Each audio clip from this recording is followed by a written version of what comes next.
And we're back with the Marketing Thread. I am your host, Todd Schnick, joined by my friend and colleague, Carol Morgan. Good morning, Carol. This is going to be a fun conversation. Engagement with social media. How do you do it and why do you do it? It's going to be a great conversation. Before we get into it, though, remind the audience about the Marketing Thread and what it's all about. Well, the Marketing Thread has been a lot of fun. So it's a new video series that features marketing tips and the newest marketing trends. So it's kind of our goal to provide these short, snackable videos once a month to our audience that has some ideas that they can work into their current marketing plans. So hopefully these have been helpful. And you, our audience, if you have other topics you'd like us to cover, please let us know. Well, I'll tell you what. I can speak for myself. I'm this seasoned professional marketing dude, right? And I knew all of this stuff. I've learned a lot from this project. We just did a recording with one of your colleagues, Courtney Stewart, just the other day on Facebook advertising. I learned a ton. Oh, yeah. This has been great stuff. I've been having a lot of fun with it.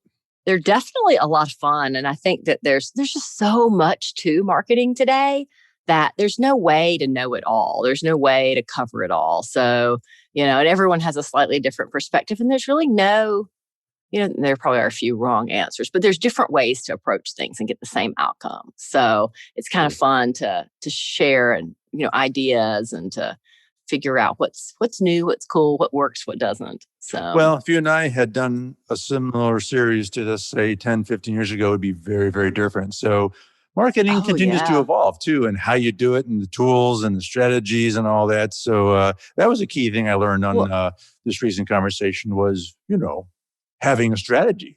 Yeah. That was really helpful. A lot of people aren't doing that, Well, and even having, I guess we're talking a little bit about that today. There's a strategy to getting people to talk back too. Just posting content out there isn't necessarily going to get it. You've got to have that content that resonates and content that people care to interact with. And, if your content stinks, then nobody's going to engage. And this is really about everyone's posting everything out there, but is anyone listening? Are they talking back, or are they only using social media to complain about customer service or complain about your warranty, or are they actually engaging with the content you're putting out there? So. This is the second part of the conversation. And we've fought battles for years, encouraging people to produce content and how to do that and why to do that. And now what we're going to dive into today, particularly around the realm of social media, is how to engage with that content, which is another very separate conversation. So going to be some good information. It's going to be fun. Yeah. So this is kind of an overview of what we're going to cover. I'm not going to really dive into these on this screen because we're going to cover them on the next individual screens. But let's just start with photos. People love photos, especially photos of people they know. And, a post on social media without any images is boring and people are going to scroll right past it. So you want some sort of photo or graphic to catch their attention. Photos can be simple, something you can shoot on your iPhone, or you can take a professional photo. But, the photos you can shoot on your iPhone or your, smartphone today, the quality is phenomenal. So you probably don't need a photographer. But do make sure the lighting is good and make sure that the setup is good and that you crop out anything that you don't want in it and all of that. So make it look nice. Just use common sense. I many years ago, one of my marketing clients was a restaurant. And I had a rule that and this was in the early days of social media. So that we were beginning to share photos on these tools like Twitter and Facebook in its early days. And I had a rule that you do not share a photo of this restaurant with empty tables. Oh, yeah. Well, I want people to say, this place is, every time I see it, it's thriving, it's hopping. I want to go there. Well, I haven't gone there. Just use common sense, if you were the customer, what would you want to see? Just put that filter on things so that you are a little smarter about what you share. Yeah, Absolutely. And if you look at these two examples of these photos, they've gotten quite a bit of engagement, 31 likes, 21 likes. And the Cartersville Farmers Market one, it makes me, let's see, today actually is Wednesday, the day we're recording. And I think Cartersville Farmers Market's Wednesday mornings. It makes me want to run out and go buy a bunch of fresh produce because boy, doesn't that look good. And, the photo, if it wasn't shot so well, it wouldn't be as appealing. So just think about that design and think about how that looks and entice people to participate and interact with you because you've got gorgeous photography. Yep. The other thing I always counsel people on is all right, if you're going to take a photo of a new meal that you're serving at a restaurant, don't just take one snap and post it. Those ladies you see on the cover of fashion magazines, that's one image out of probably hundreds, maybe thousands that were taken, where they really were careful and thoughtful about which image to use. And so, you take a few shots. Change the lighting, change the positioning. Yeah, you're absolutely right. It's not necessarily one and done. Yeah, you don't need to hire a professional photographer. Sometimes it makes sense to do that, but most of the time you can get away with it. And as you said, the tools, the phone or the camera on this phone is an amazing piece of technology. I mean, it's unbelievable the photographic power that you have at your fingertips. But it only takes what you point and click at. So you still got to think through what you're actually photographing. Yeah. And I guess, the next thing that really helps people to engage is video, video and video shorts. Movement catches people's eyes. So, use some movement. Change the odds that somebody's going to stop and look at your post. If it's moving, they're probably going to look. I mean, that's not any huge secret. And all these social sites put a huge emphasis on video. So those, videos are going to rank higher and be seen more. People love video. So, these people that are using these tools like Facebook and Instagram, for instance, they oftentimes complain, well, they keep changing it. They keep evolving it. Yeah, I'll tell you why. Because they're trying to showcase and make the video component of it much more prevalent. So to your point, video is key here. And it does, if you're talking about engagement, video is one of the best things you can do to suddenly get someone to go, I wonder what this is all about. I want to learn more about that. And it doesn't actually really have to be real video. That's a little secret that those of us in, marketing know is a lot of what's out there is video.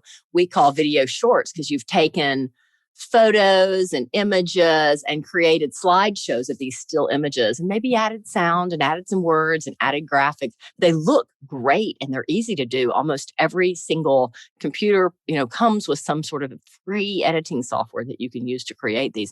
And if your computer doesn't have it, then you can actually create them in PowerPoint. Did you know? This is actually kind of cool. You can create a PowerPoint, you can make it move, and then you can save it as an MP4. Who knew? I did not know that. Now you know that. Has a little cool tool trick we have that you can do that. There's lots of different ways to create these little video shorts. So, don't lose sight of that because, again, just free eyeballs on your stuff that moves because everybody likes to see movement. Then there's, the human touch.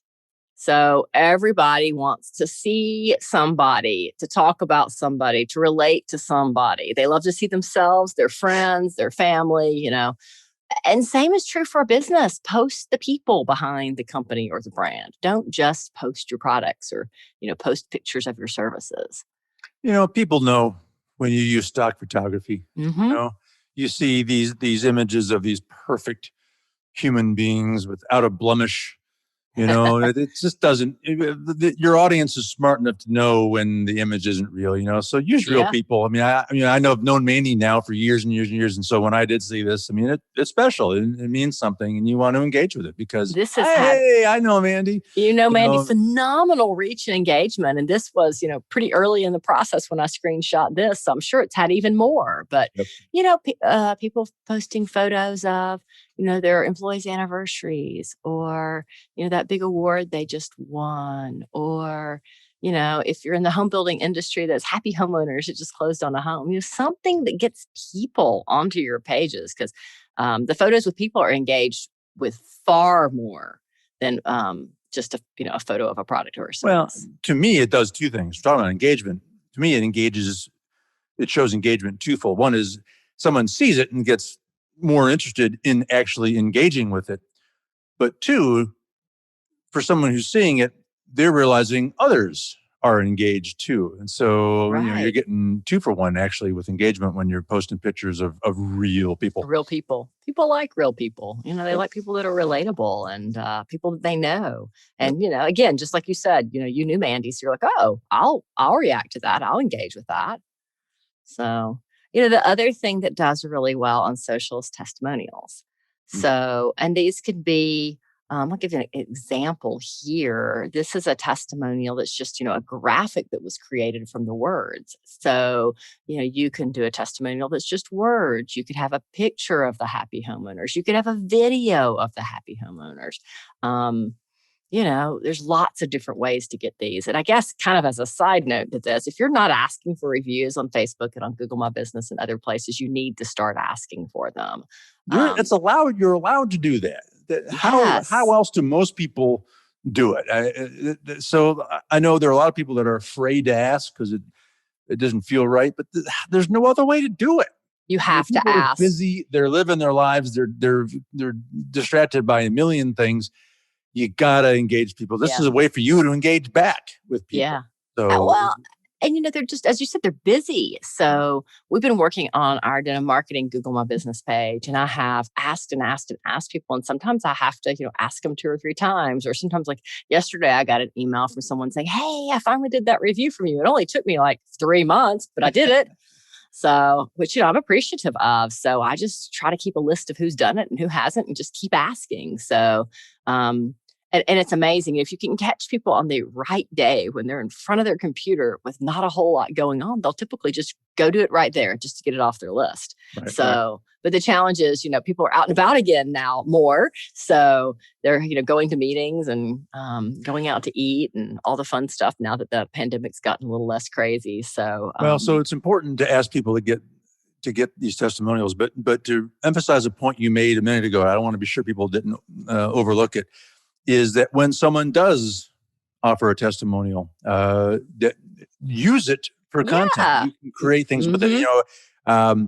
People look at my, my wife and I have our own foundation, and we have a testimonial slider on our page, and people are like, "How did you get quotes from all these people?" I'm like, "Well, I pulled a sentence from an email they sent." From an email, right? And then you just, that's how I got some of these quotes. Yeah. So that's how you do it. You just ask them if it's okay to use it. Hey, I love this quote from you. Can I use it on my website? And who's not going to say yes to that? It's that's low hanging fruit. It's easy. Right. So, well, and speaking of asking, we're sitting here talking about asking. Social media, you need to ask questions there too. If all you're ever doing is just talking, right? Then you're not giving anyone an opportunity to respond. If everything you say is a statement, we just introduced our new cafe latte. Okay, maybe because people love your cafe latte, they're going to respond to it. But it's really pretty simple. Just ask a question, get them to talk back. I think people forget that this is called social media. Right. Yeah. It's meant to be social. These tools are designed for interaction and conversation and dialogue and back and forth. That's the whole point of these things. They're meant to foster this engagement. Right. So this is what it's for. Yeah. And, here's just a simple example where a customer said, "Hey, should we keep the brunch box on the menu after this weekend? Let us know in the comments." And, you can see all the comments. It was yes, absolutely. I can't wait to try. I want them to send one to me. Doesn't that look amazing? Yeah, that does look amazing. A restaurant that came up with this brunch box because, people were still eating, out of the restaurant. You could just order your brunch box and pick it up and go wherever you wanted, home to a park, and this is another example of something you could screenshot and share as content. Like, look at how many people love our brunch box. Exactly. So you can multi-purpose this stuff too. So, it doesn't have to be, don't overthink it. Another good example is fill in the blank. It's as easy as it sounds. I need more garage space to store blank. So, in my case, I need more garage space to store a car because I don't have a garage. It'd be great to have a garage. Oh, is that what a garage is actually for? That's supposed to be for a car. You don't have one, so you don't need one. That's not how Americans use a garage. They use it to store everything else. Yeah. But, this is a great example. I mean, and then there are people who try to be the funniest response, and there are people who try to be the weirdest response, so it becomes a game, right? And then I love the funny responses. It adds engagement and interest and fun to it. I mean, you're encouraging people to be playful here, and that's okay. Right. People want to have fun on social media. Again, just like you said, it's supposed to be social. It should be fun. It's lighthearted. It's what's going on. Another way that companies make it fun, here's another great example. A jewelry company, if you guys need some fantastic jewelry for someone special in your life or just for yourself, it's okay to treat yourself, then go to Fortune Off Jewelry's page on Facebook or on Instagram and click through and order something. But they use a lot of this and that. Do you like this pair of earrings or that pair of earrings? And you get lots of responses. All you got to do is ask a question and people will give you, everybody has an opinion, right? And they're happy to give their opinion. So, let them share their opinion on social media and tell you what they like. What is your opinion, Carol, so if I'm this jeweler and I get 20 people who say, I like the ones on the left. What is your opinion on, are those now prospects? What is your feeling on, can I reach out to them and say, hey, here's a link to buy those if you Well, I mean, you could. You just have to reply to each of the comments and say, here's a quick and easy link. Now there's a link already in the post. So it's maybe a little bit overkill because if somebody wanted to order it, they've made it pretty easy. I was just curious what your thoughts were on that. Yeah. If that's okay most companies, I don't think take the time to do that, but you could. And, I've just discovered this whole new, it's like a additional product you can combine with Facebook. And maybe you know about it, but it's called Comment Sold.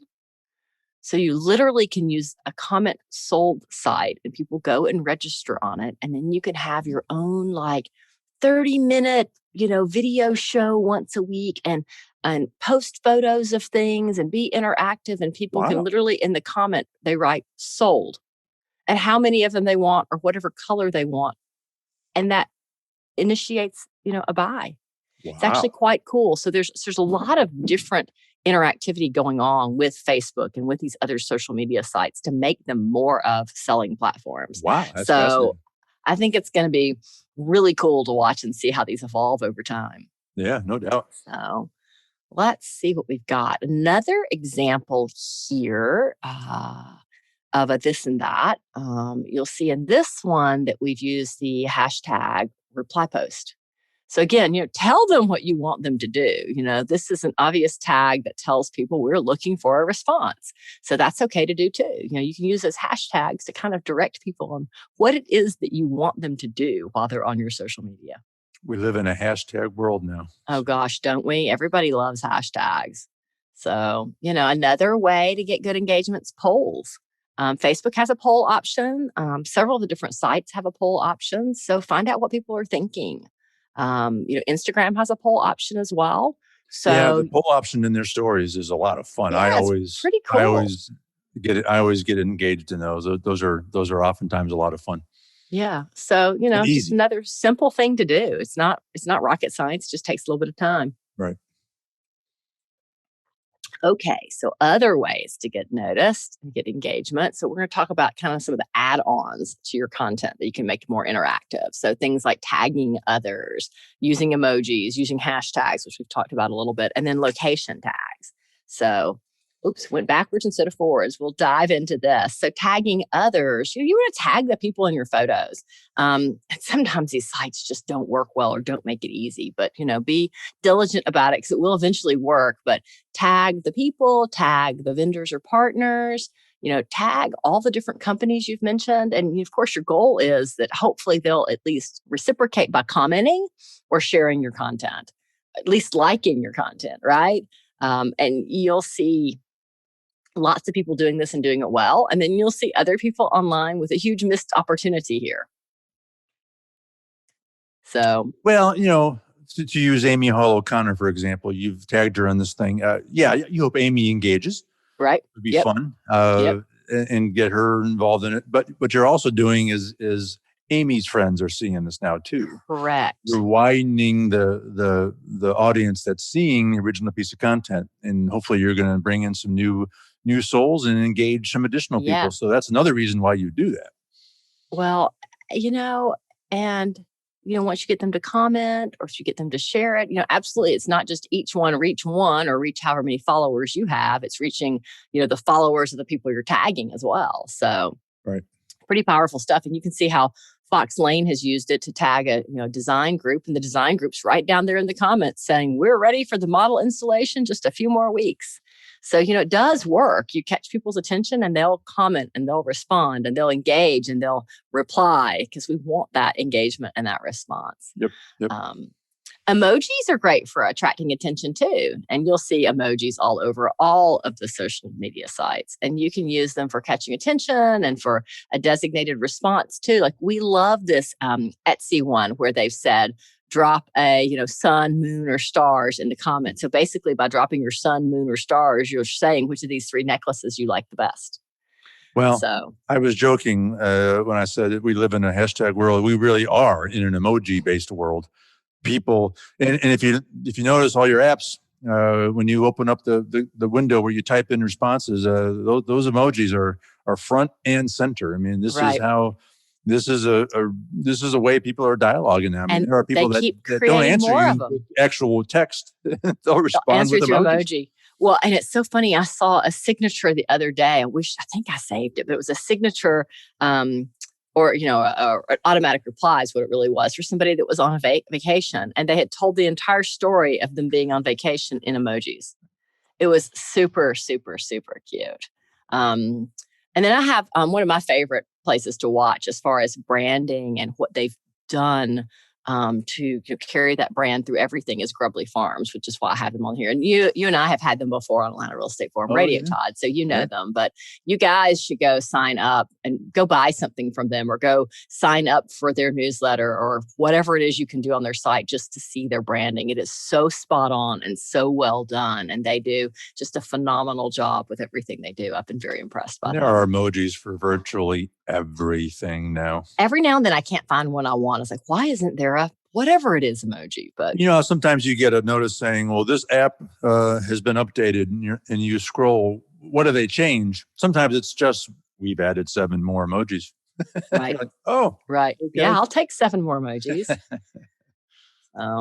So I'm back to hashtags. They're a must, especially on Instagram and Twitter, since they're searchable and a great way for new people to find you. When you put hashtags in the comments, specifically on Instagram, we recommend up to 30 of them. I know that sounds crazy, but people love those hashtags. And that's a lot of different ways for new people to find you. The other thing I would say, I guess my hashtag example should probably be updated. In hashtags, you should use upper and lowercase letters. And that way, anyone who is a non-seeing visitor to your site can read them. Otherwise, it's just one giant word. But by putting the upper and lowers in there, then they're WC3 compliant or ADA compliant. So keep that in mind too with hashtags. Is that and don't be spooked by someone. Probably heard you say 30 and like, oh my goodness, that's going to be way too much, and that's going to 1, take a lot of time, or 2, it's going to be too cluttered. No. The engaged audience on a tool like Twitter or Instagram, this is how it works. This is what people do. So this is common. This is everyday practice. So this is not going to look weird. And what I always do is I'm a big hashtagger on Instagram because it does work, and that's how I get engagement with most of my content. Is you just go into your notes app. Right. I was going to say, anyway, and you just create these Instagram collections, and then you just copy and paste. It's an appropriate thing, and boom, it's done. So you don't have to do it every time, because that is a hassle. Yeah, and you can just create different notes for different types of posts. So if you're posting on a specific area of town, maybe you have one collection, or you're posting on a specific product or services, you have a different collection. And there's hashtag generators out there that you can, use and, find out what hashtags are the most popular. So you can have several different, lists of hashtags. Yeah, we include them. If you're going to say Paris on a vacation, Then what you can do, if you want to create that, or I'm going to take a lot of photographs, so I want to hashtag all this stuff when I'm traveling. So what you do in advance is go to Google and do, parish hashtags. And you're going to get 1,000 lists of all these different hashtags that are applicable to Paris some way, shape, or form. And so you can just kind of pick and choose the ones that work for you. And sometimes they're ranked about the more popular hashtags. So it's not hard to build that list of 30 hashtags to use for your Not hard at all. Now you've got me wanting to go to Paris. So shame on you. That's actually been on the top of my list throughout all this craziness. Is I really miss Europe and would like to go back. So if hashtags aren't crazy enough, then there's location tags. So location tags are available on Facebook, Twitter, and Instagram, and they're great for people in your area that might be viewing posts based on location. So, go ahead and location tag yourself where you are, especially if you think your buyers are, local to that area. That will help you to, gain more followers in that local area. If you are traveling, let's use Paris again. If you're in Paris and you're looking for a cafe to have a little coffee at, and boom, a lot of people search for this stuff on their social media channels. Yeah. So you are not going to be found if you're not doing your location tag. So, that's... And maybe you don't want to be found. So, I guess that's a tip too. If you don't want to be found, don't use location tags. But if you do want to be found, then, use them. Then, of course, creativity. So I'd say above all of this, I think all of these are really good tips, but if you can stimulate people visually, create graphics that delight and inform, we're all visual creatures. We know that. We want to see the pictures, then we'll decide if we're going to read the text. So graphics are a great way to change up your visuals if you're tired of the same photos, or if you want to incorporate additional text. Just get creative. And there's lots of fun ways to create graphics. We're all burgeoning graphic designers because we use Canva. So, Canva has a free version and, we use the paid version just so we have access to more photos. By the way, we've done a marketing thread on Canva. On Canva. So learn more about that. Go check out that video. Go check out Canva and graphic design. So, so be creative. Don't just, do the same thing over and over and over again. Make it fun. And I don't know how you feel about it, but I'm also not afraid to try things. So throw stuff out there, and don't be silly about it, but test things and see what resonates, see what does generate engagement. Yeah. And then what does you do more of, and what doesn't. What doesn't you do less of? Well, and that's so true for so many things in marketing. Is it's all about just trial and error and seeing what works for you and what works for your company. And maybe it didn't work today, but if you tweak it a little bit, it'll work tomorrow. Yep, no doubt. So, well, very good. And again, for our audience, if you've got questions or you've got topics you want us to cover, let us know. We're all about doing this for you. Yeah, and you guys do great work at it. I'll put a plug in for yet another marketing thread video that we just recently recorded on Facebook advertising. Your Courtney Stewart did that conversation with me. Boy, she knows her stuff, and so your team is awesome, Carol. And thank you. They really know their thing. You just threw up this slide, so it's a great close. Should anyone have any questions on any of this stuff, how do they find you, and where do they go to learn more? Well, we are super easy to find. You can go to denimmarketing.com. You can always email me at carol@denimmarketing.com. You're welcome to call 770-383-3360. All right. Well, that's all the time we have for today on the Marketing Thread. Again, I'm Todd Schnick, joined by Carol Morgan. Thanks for tuning in, and we'll look forward to seeing you next time on the Marketing Thread.